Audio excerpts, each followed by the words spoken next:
Hello मेरे प्यारे students, आप सबका स्वागत है आपके अपने YouTube चैनल सर्फ क्लासेस में। उम्मीद करता हूँ आप लोग ठीक होंगे और ज़बरदस्त तरीके से पढ़ाई कर रहे होंगे। पिछले कुछ क्लास में हम लोग एपी को डिस्कस कर रहे थे, जिसमें हम लोग बहुत सारे थ्योरी, कंसेप्ट, फॉर्मूलाज वगैरह को हम लोग डिस्कस कर चुके हैं। चलिए आज की क्लास को हम लोग बिना टाइम वेस्ट किए स्टार्ट करते हैं। मैंने इसका कुछ कंसेप्ट करा दिया है, इससे रिलेटेड मैं आपको कुछ क्वेश्चन करा रहा हूँ, एग्जाम्पल करा रहा हूँ। एक एपी दिया हुआ है जिसका पहला पद 20 है, दूसरा 19 से 1/4। 19 से 1/4 को हम लोग क्या लिख सकते हैं? 19.25। 18 से 1/2 को हम लोग 18.5 लिख सकते हैं, 18.5।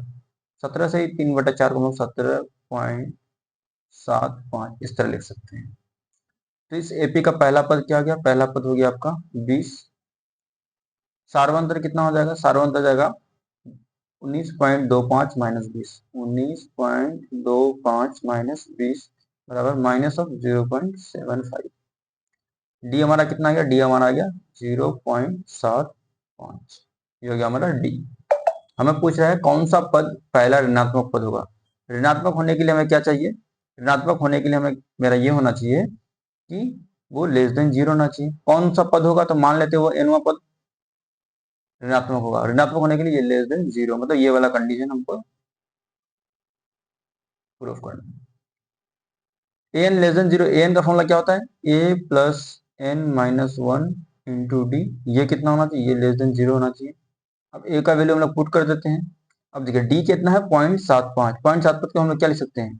पॉइंट हटाएंगे तो यहाँ बटे 100 आ जाएगा, यानी 75/100। 25 क्या? 75, 25 चौक 100, यानी 3/4। ए की जगह हम लोग लिख देंगे 20। एन हमें निकालना है। डी की जगह हम लोग 3/4 रख देंगे। ये माइनस का 3/4 है, क्योंकि माइनस 0.75 आएगा। ये माइनस का 3/4 है, ये आना चाहिए लेस देन 0। अब इस n माइनस 1 को ऐसे ही रखते हैं गुना माइनस का 3/4। अब दोनों साइड हम लोग 20 माइनस करेंगे तो इधर 20 माइनस करेंगे तो इधर 0 हो जाएगा, लेकिन इधर करेंगे तो इधर कितना हो जाएगा? इधर हो जाएगा -20। अब जब दोनों साइड को हम लोग किससे, दोनों साइड हम लोग 4/3 से गुना, -4/3 से गुना करने पर, जब -4/3 से गुना करेंगे तो कितना हो जाएगा? n-1 गुना -3/4 गुना किससे कर रहे हैं हम लोग? -4/3 से दोनों साइड। तो इधर भी कितना हो जाएगा? -20 गुना 4/3, -4/3। अब ये दोनों तो कैंसिल आउट हो जाएगा, माइनस गुना माइनस प्लस हो जाएगा, यानी n-1। ये और ये साइन यहाँ क्या, जब हम लोग गुना करते हैं साइन चेंज हो जाता है। ये हो जाएगा ग्रेटर देन माइनस गुना माइनस प्लस 20 चौक 80/3। जब अब 80 को 3 से भाग करेंगे, 3 दूनी 6, 2 20, 3 छके 18, 2, यानी 26 सही 2/3 होगा, 26.66 लिख सकते हैं। यानी n-1 जो होगा वो ज्यादा होगा, ग्रेटर होगा किससे? 26.66 से। यानी n जो बड़ा होगा 26.66, ये -1 इधर आ गया +1, यानी n जो ग्रेटर होगा वो 27.66। n 27.66 से बड़ा होना चाहिए। n क्या होता है? हमें पता है कि n होता है एक पूर्णांक संख्या होता है। पूर्णांक होने के लिए हमें क्या, 27 से बड़ा पूर्णांक कौन सा होता है? तो n बराबर हो जाएगा हमारा 27 से बड़ा पूर्णांक होता है 28। ये आपका हो गया आंसर। यहाँ तक क्लियर? उम्मीद है यहाँ तक आपको क्लियर हो गया होगा, कोई भी डाउट नहीं होगा। अब इस क्वेश्चन में क्या करें? एपी के बीच का पद निकालना। मैंने आपको पिछले कंसेप्ट में पढ़ाया है कि एपी अगर एक होता है सम, एक होता है विषम। अगर विषम रहता है तो हम लोग क्या करते हैं? बीच वाला टर्म कौन सा होता है? बीच वाला पद क्या होता है? n+1/2। ये होता है आपका मध्य, बीच वाला पद, मिडिल टर्म। अब इसमें टोटल कितने? 99 पद है। 1 से 99 तक जा रहा था, कितना पद होगा? 99 पद होगा। तो बीच वाला टर्म क्या होगा? मध्य पद कौन सा होगा आपका? 99 प्लस 1/2, यानी 100/2, यानी 50वां पद। आपका बीच वाला टर्म कौन सा होगा? 50वां पद। 50वां पद मतलब ए 50, और ए 50 को हम लोग क्या लिख सकते हैं? ए प्लस 49 डी। यस और नो? बिल्कुल लिख सकते हैं। ए का मान हमें दिया हुआ है, ए का मान क्या है? 1 49। डी का मान कितना है? डी हो जाएगा 2 में से 1 गया 1। 1 प्लस 49 को 1 से गुना करेंगे तो 49 ही आएगा। 49 और 1 50। तो हमारा बीच वाला टर्म कितना होगा? 50 होगा। और कौन सा टर्म होगा? वो 50वां पद होगा। और 50वां पद कौन सा होता है? 50 होगा। यहाँ तक क्लियर? अब कुछ एपी के इंपॉर्टेंट प्रॉपर्टीज होते हैं, कुछ महत्वपूर्ण गुण होते हैं, इसको हम लोग डिस्कस कर लेते हैं, जो एग्जाम में आपको काफी हेल्प करेंगे। अगर जैसे हम लोग डी निकालते हैं, डी अगर 0 आएगा, मान लेते हैं कोई एक एपी है 2 2 2 इस तरह चलते रहा एपी, तो इस एपी का जब आप डी निकालेंगे तो डी कितना आएगा? डी 0 है। कहीं से भी निकाले आप डी 0 आएगा। तो सब इसमें क्या होता है? किसी भी एपी का जब डी 0 होता है मतलब उसका सारा का सारा जो पद होगा, जितना भी पद होगा वो सबके सब एक जैसा पद होंगे, यानी सारे पद बराबर होंगे। ये पहला प्रॉपर्टी था।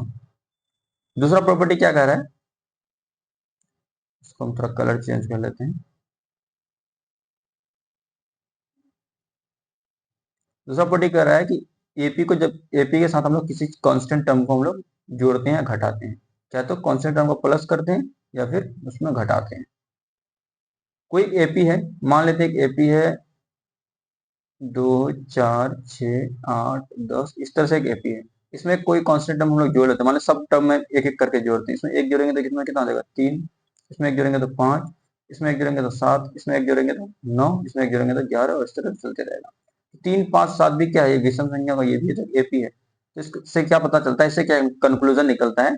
तो कोई अगर एपी है, कोई एक एपी है, उसमें कोई भी एक फिक्स नंबर को हम लोग सारे नंबर को जोड़ते हैं, तो जो नया नंबर बनेगा वो भी एक एपी कहलाएगा।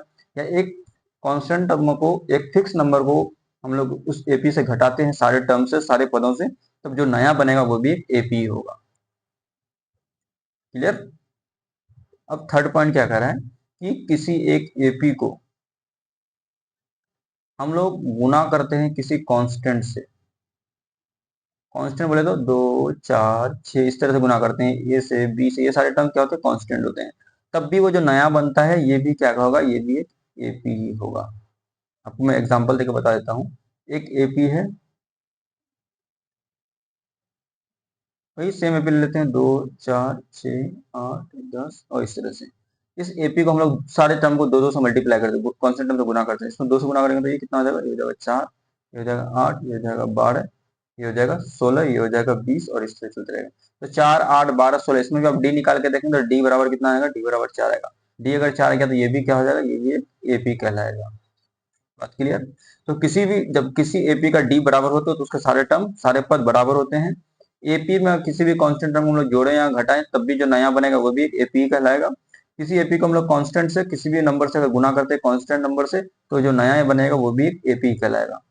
और किसी भी दो एपी का जब हम लोग सम निकालते हैं, कोई एक एपी मान लेते हैं, ये एक एपी हुआ, ये भी एक एपी हुआ, इन दोनों को एपी को जब हम लोग जोड़ते हैं तो एक नया जो बनता है वो भी एक एपी ही होता है। और इन दोनों एपी को अगर हम लोग घटाते भी हैं तब भी जो एक नया बनेगा वो भी एक एपी कहलाएगा। किसी दो एपी को आपस में जोड़ने से जो नया बनेगा वो भी एपी कहलाएगा। फिर से मैं रिपीट कर रहा हूँ, किसी भी दो एपी को आपस में जोड़ने से जो नया बनेगा वो भी एक एपी कहलाएगा, या फिर किसी भी दो एपी को आपस में घटाने से जो नया बनेगा वो भी एक एपी कहलाएगा। पांचवा पॉइंट आता है सिमेट्रिक प्रॉपर्टी। ये आपके लिए इतना काम का है नहीं, जब आपको जरूरत है मैं बता दूंगा। यानी A M plus A N equal to होता है A P plus A M plus N minus P M. ये आपके बोर्ड के लिए नहीं है, जब होगा, जब इसकी जरूरत पड़ेगी तब मैं खुद आपको बता दूंगा। ये भी इतना जरूरी नहीं है लेकिन बता देता हूँ। एस टू एन जो होता है, इसमें से कभी भी हम लोग एस एन को अगर माइनस करते हैं तो जो बचता है वो एस एन होता है। और जहां क्या होता है? एस एन क्या होता है? जहां एस एन होता है आपका लास्ट एन टर्म्स का सम, यानी अंतिम एन पदों का योग। ठीक है? अब कुछ कॉमन जो गलतियां होती है जो बच्चे करते हैं, चाहे वो एग्जाम में, चाहे वो क्लास में, या समझने में, कहीं भी, इस एपी में क्या क्या स्टूडेंट गलती करते हैं। पहली गलती तो वो ये करते हैं कि वो कभी कभी क्या होता है, जैसे एपी का फॉर्म क्या होता है, जनरल फॉर्म ए, A2, A3, A4, A5, A6, A7 इस तरह चलते रहता है। तो हम लोग क्या करते हैं, इसमें से इसको हटाते हैं, इसमें से इसको हटाते हैं, तब डी निकलता है। वो क्या करता है, डी निकालने के लिए इसमें से इसको हटा देता है। ये सारे स्टूडेंट कुछ गलती करते हैं, यानी जिससे एपी के हमारे, जिसके डी में हमारे साइन में इम्पैक्ट पड़ता है। अब इससे इसको हटाएंगे तो आएगा तो उतना ही, लेकिन इसमें नेगेटिव आ जाएगा। कोई भी एक एपी है, इसको हम लोग पहला पद बोलते हैं। पहला पद के लिए हम लोग एन बराबर 1 यूज करते हैं। इसमें जीरो का, एन बराबर 0 का कोई रोल नहीं होता है। कोई भी एपी होता है वो प्रथम पद से ही शुरू होता है, जीरो से शुरू नहीं होता है। इसलिए हम एपी को हम लोग जीरो से शुरू करते हैं, वो हमारी गलती है। कभी कभी स्टूडेंट कंफ्यूज हो जाते हैं ए एन और एस एन में, दोनों को कभी कभी वो इन दोनों को सेम समझ लेते हैं, लेकिन ऐसा बिल्कुल नहीं है। ए एन क्या होता है, ए एन होता है एनवां पद, जबकि एस एन क्या होता है, एस एन होता है एन पदों का योग। ठीक है, कुछ ये भी हो गया हमारा। कुछ स्टूडेंट एस एन वाले फॉर्मूला में गलत करते हैं, फॉर्मूला लिखने में गलत कर देते हैं। इसका फॉर्मूला, जैसे एस एन का फॉर्मूला क्या होता है, एस एन होता है आपका N by two, two A plus N minus one into D, या फिर इसको आप N by two A plus L भी लिख सकते हैं, जहां पर आपका एल क्या होता है, एल होता है आपका अंतिम पद। ठीक है,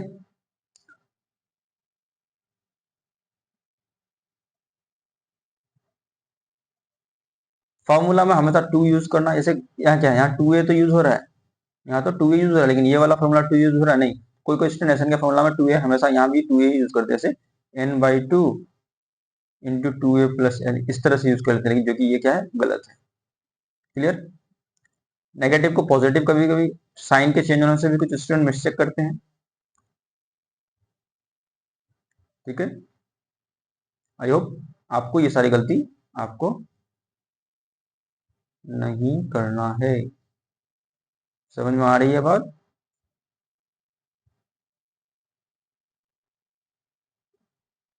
अब आपको क्या करना है, आपको देखिए हमारा टारगेट क्या है, हमारा टारगेट तो ये है, हमारा टारगेट ये है, और ये हमको क्या करना है, हमको ये अचीव करना है।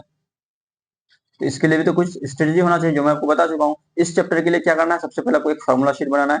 जो जो मैं फॉर्मूला बताया हूँ, चाहे वो ए एन हो चाहे एस एन हो, जो भी फॉर्मूला मैं बताया हूँ, उस फॉर्मूला शीट को आपको याद करना है। ये फॉर्मूला आपको हर हाल में याद होना चाहिए। ए एन एस एन दोनों के फॉर्मूला आपको आंख बंद करके, कोई अगर नींद में जगा दे, नींद में है आप और जगा दे और पूछे उस वक्त भी आपको ये फॉर्मूला जबान पे आना चाहिए। दूसरा पॉइंट क्या है कि आपको एपी के जो सॉल्यूशन है, जैसे मान लो कोई एपी का ए दिया हुआ है, डी दिया हुआ है, एन पूछ रहा है, इस तरह का है, तो उसको आपको स्टेप बाय स्टेप सॉल्व करना है। क्या हमें दिया हुआ है, क्या हमें निकालना है, सबसे पहले हमें क्या निकालना है, फिर कहाँ, इस तरह आंसर तक, आंसर पहुंचने के बाद उसको फिर हमको एक बॉक्स में घेर देना है। इस तरह के हमको उसका सॉल्यूशन लिखना है।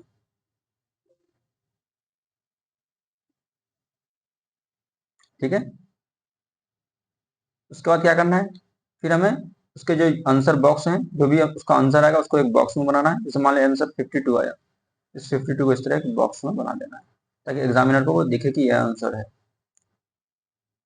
एक बार उसको खुद से वेरीफाई करना आंसर को। कुछ कुछ ऑप्शन होते हैं, जैसे इसमें मेरा डी का मान आ गया 2, तो हम लोग एपी में डी का मान जैसे 2 बैट इसमें पुट करके चेक कर सकते हैं। क्या, जैसे एक एपी है 2 4 6 8 इस तरह, और इसका डी हम 2 निकालते हैं, क्या डी सही में 2 है, तो इसमें 2 प्लस 8 करके देखेंगे, 2 प्लस 2 यानी 4, 4 प्लस 2 6, 6 प्लस 2 8, मतलब मेरा डी सही आया है। हमको इसको क्या करना है, क्रॉस चेक कर लेना है। और सबसे ज्यादा एपी में हमारा वर्ड प्रॉब्लम आता है, जिसको केयरफुली पढ़ना है। आपको तो अभी पता चलता है एपी पढ़ रहे हैं, लेकिन अब जब मिक्स क्वेश्चन करेंगे, मिक्स क्वेश्चन करेंगे, तो आपको पता नहीं चलेगा ये एपी का है कि किस चीज का क्वेश्चन है। तो उसको आपको वर्ड्स को अच्छे से पढ़ना है, उसको वर्ड्स को समझना है कि ये क्वेश्चन आखिर किस चैप्टर से है। उस चैप्टर से आपको ए आइडेंटिफाई करना है, उस प्रॉब्लम से आपको डी आइडेंटिफाई करना है, उस प्रॉब्लम से आपको एन आइडेंटिफाई करना है। हो सकता है ए एन दिया हुआ हो सकता है एस एन पूछ रहा हो। ये सारी चीजों, क्या दिया हुआ है क्या पूछा है, ये आपको आइडेंटिफाई करने आना चाहिए। फिर लास्ट में आपको जब ये सारी चीज कंप्लीट होगी, तो लास्ट स्टेप आपको प्रैक्टिस करना है। जितना ज्यादा आप प्रैक्टिस करेंगे, जितना ज्यादा आप प्रैक्टिस करेंगे, उतना ज्यादा आपके मार्क्स बढ़ेंगे। ये मार्क्स ऐसे नहीं बढ़ते हैं, मार्क्स आपके प्रैक्टिस पे बढ़ते हैं। जितने क्वेश्चन आप प्रैक्टिस करते हैं, तो आपको भी क्या करना है, ये चैप्टर अभी कंप्लीट हो रहा है तो आपको इस चैप्टर, इस वीडियो के बाद आपको एनसीईआरटी बुक उठाना है। आपको क्या करना है, एनसीईआरटी बुक उठाना है। एनसीईआरटी बुक में आपको एक्सरसाइज कौन सा जाना है, खुद से एक्सरसाइज 5.1, 5.2 और 5.3, इस हर एक क्वेश्चन को अपने से सॉल्व करना है। फिर जहां भी कोई दिक्कत है तुरंत कमेंट बॉक्स में कमेंट करेंगे। क्लियर? मैं फिर एक क्विक रिवीजन करा देता हूँ। एन एनवा पद क्या होता है, एनवा पद होता है a plus N minus one into D.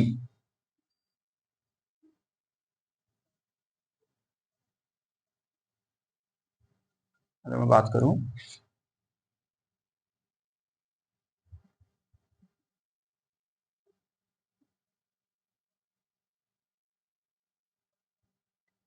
तो एन बराबर क्या होता है, एन होता है a plus N minus one into D, या इस एन को हम लोग एल भी बोलते हैं। एल इक्वल टू क्या होता है, a plus N minus one into D.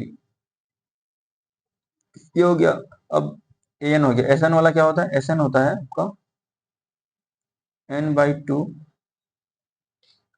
n/2 into 2a plus N minus one into D. एक एस एन बराबर ये भी होता है n/2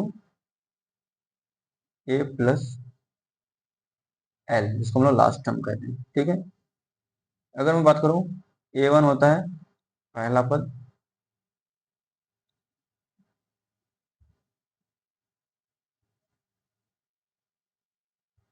जब भी हम लोग किसी भी टर्म को उसका डी जोड़ते हैं, और डी क्या होता है, डी होता है आपका a2 माइनस a1, या फिर अब जनरली यही होता है अब, फिर a3 माइनस इससे पहले वाला a2।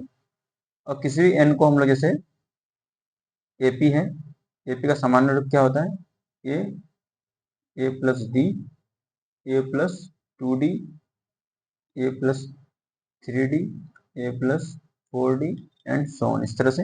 या फिर आपको इसको ऐसे भी लिख सकते हैं, a a2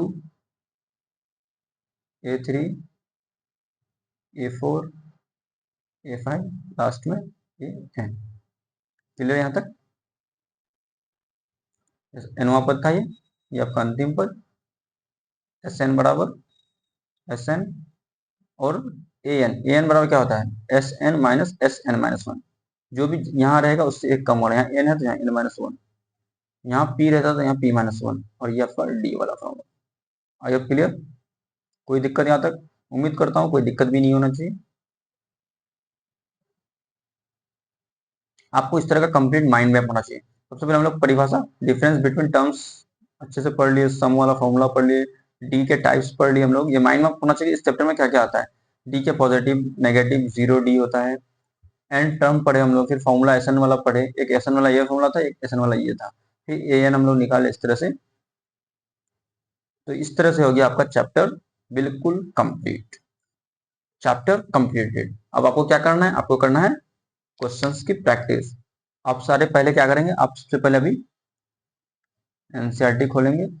एनसीईआरटी में एक्सरसाइज 5.1, एक्सरसाइज 5.2, एक्सरसाइज 5.3, इन तीनों एक्सरसाइज को, सारे क्वेश्चन को जो मैंने पढ़ाया वो भी, जो नहीं पढ़ाया वो भी, सारे क्वेश्चन को आप सॉल्व करेंगे। जहां भी कोई अगर डाउट आता है, इस डाउट को आप क्या करेंगे, नीचे कमेंट बॉक्स में कमेंट करेंगे, इसका तुरंत आपको रिप्लाई दिया जाएगा। ठीक है। आप अगर आप ऐसा करते हैं तो क्या, हर कंसेप्ट क्लियर होता है आपका, हर क्वेश्चन आपका सॉल्व हो जाएगा, और सब क्लासेस आपको 95% दिला कर ही छोड़ेगा। तो आपको एनसीईआरटी पहले 5.1, 5.2, 5.3 क्लियर करना है। फिर इसके बाद जब ये क्लियर हो जाएगा, इसके बाद आपको क्या करना है, इसके बाद आपको जाना है पीवाईक्यू पे, चैप्टर वाइज। पीवाईक्यू कौन सा पीवाईक्यू, ये पीवाईक्यू होना चाहिए आपका कौन सा, एपी का, जो पिछले साल पूछे गए, पिछले कई सालों में पूछे हैं।